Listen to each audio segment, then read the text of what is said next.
Halos 2 bilyon ang pagkakautang ng mga magsasaka sa Central Mindanao. Binuka na ni Pangulo Ferdinand Marcos Jr. Balitang umaabante mula kay Eileen Taliping.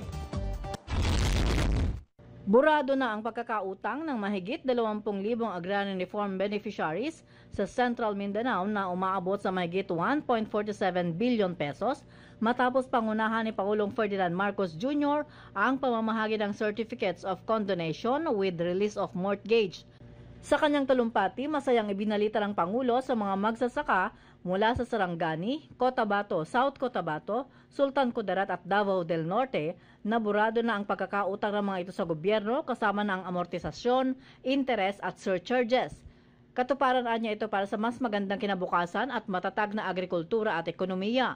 Kasama ring pinamudmod ng Pangulo ang Certificates of Land Ownership Awards at e-titles. Sinabi ng Pangulo sa mga magsasaka na maaari nang gamitin sa ibang pangangailangan ang kanilang naipong pambayad upang mas dumami pa ang ani at mas mapataas pa ang antas ng kalidad ng kabuhayan.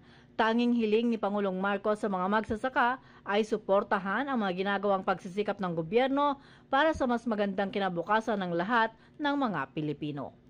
Ako si Eileen Taliping ng Abante Radyo. Ito ang balitang mabilis, mabangis at walang mintis.